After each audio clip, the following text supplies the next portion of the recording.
Hey everybody, and welcome back to Psychology of Development and Wellness. As usual, I hope that things are still going well and that you are washing your hands and staying safe, but also still be able to dive into your schoolwork and enjoy that on some level. And so today, we're going to talk a little bit about yet another theory of personality. So we've hit psychoanalytic theory. We've talked about the behaviorist model and their theory, and you've just wrapped up doing a lot of things on your own about humanism. And now we get to the final theory that we're going to cover, and that's trait theory.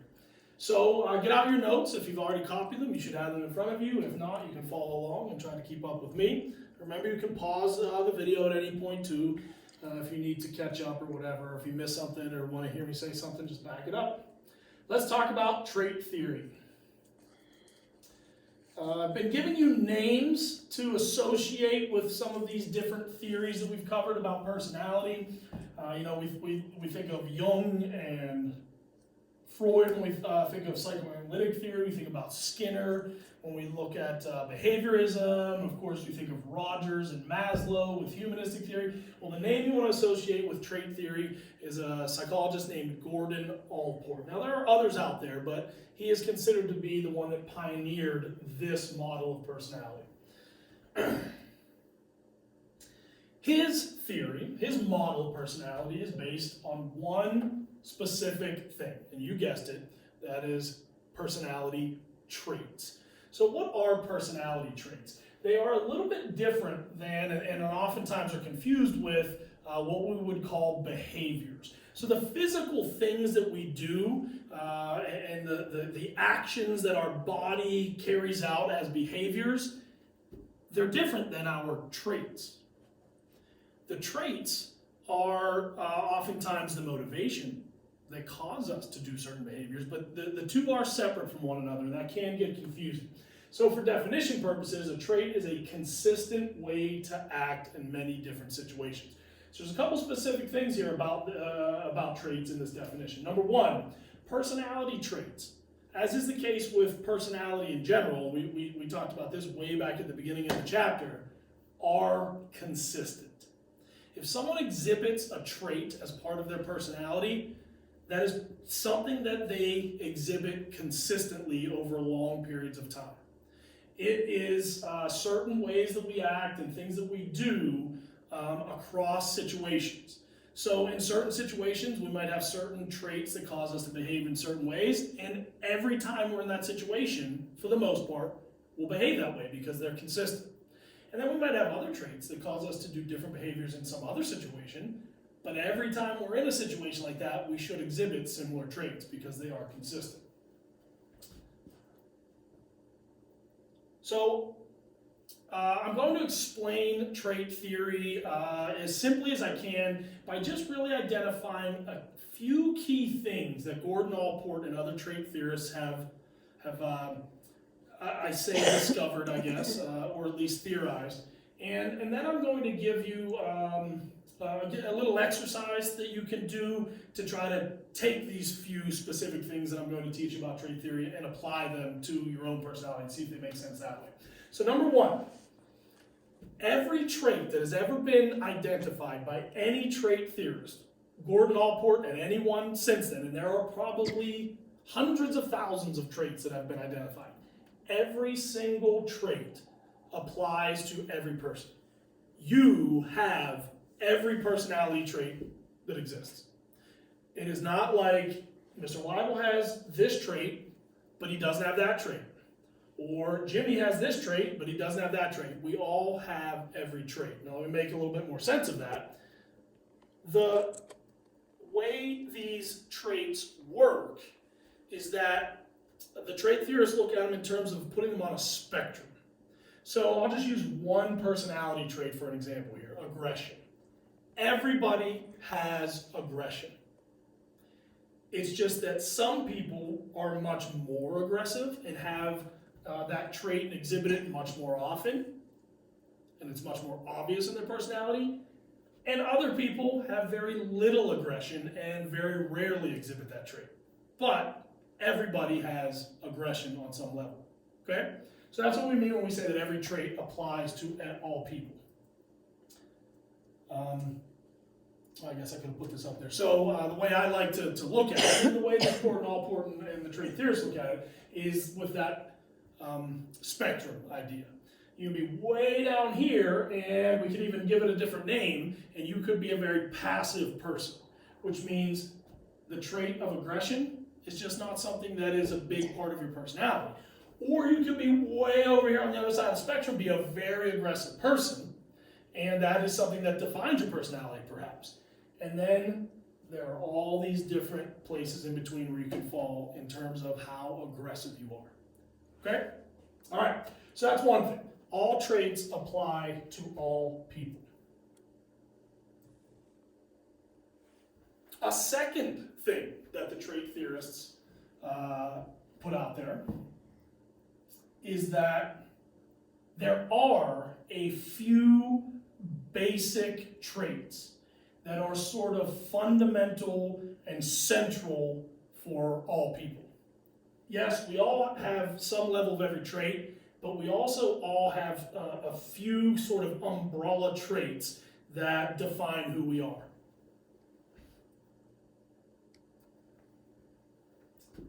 A third thing that I want you to understand about trait theorists and how they explain personality is this. It goes back to that idea of distinguishing between behavior and these actions that we do versus traits, okay?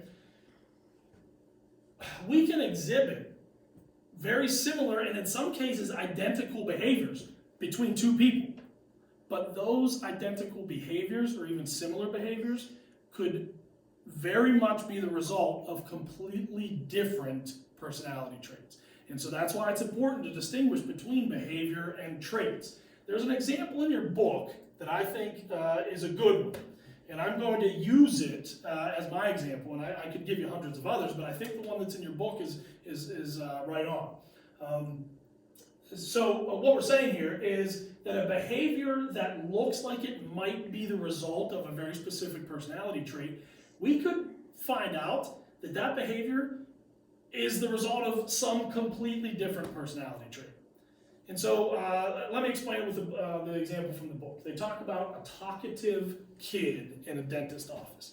So let's just imagine you go into your dentist office and there's this kid sitting there in the waiting room. And there's a handful of other people there, and you go in and this kid is just super talkative, super social. He's just bebopping and scatting all over the waiting room. He's introducing himself to everybody. He's playing with a little kid that's with his mom over on the other chair.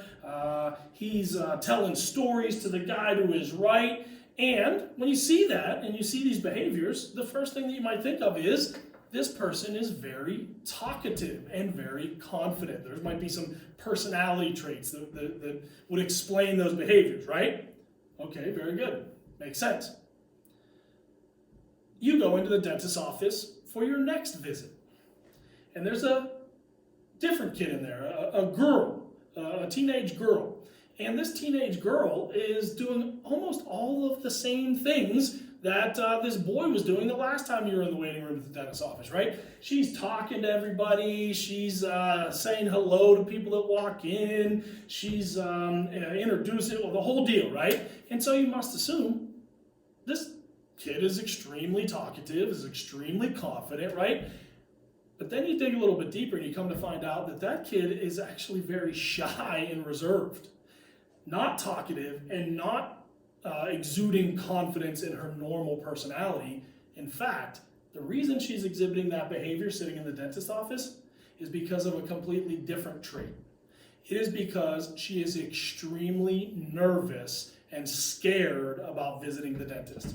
How many of you, when you get nervous about something, all of a sudden you can't shut up and you just talk, you just kind of spewing stuff out the mouth? Mrs. Y was raising her hand right now because this is exactly one of her personality traits. And that behavior, it can be attributed to a completely different set of personality traits. And so I think that's a really good example in your book, and hopefully you've already read it. Go back and read it because it might even explain it a little bit better than I did. But what we're saying here is that similar behaviors could absolutely be the result of different personality traits. And you can start to think about that in your day-to-day experiences and different people you know, different members of your family, your friends, who might exhibit very similar behaviors. But if you look deep, you might find out that, you know what, they might be acting similar, but their personality traits that are causing them to act that way could be quite a bit different. And with that, I want to put another reminder out there that I'm always reminding you in this class. That's the way I designed it. This class is designed for you to be taking this information and personalizing it, applying it to your own personality in this case, to your own experiences, the daily things that you go through. Apply it to your friends, apply it to your family, and try to make sense of it that way. So hopefully you're doing that as I have you doing these exercises, and hopefully it's helping you make sense of these things by applying it to your own life. All right, so last thing I want to say about trait theory is that one of the fun things about trait theory is that this is where a lot of the personality tests come from. Most personality tests revolve around this idea of measuring and identifying traits, and there are tons of them out there. If you just do a Google search of personality tests, you're going to get all kinds of hits and all kinds of links and all kinds of websites that you can go to. Some are more scientific and psychological than others, but they're all kind of rooted in some connection back to the science of trait theory. They oftentimes will give you scores. They will oftentimes put you on a spectrum for different personality traits like we talked about earlier.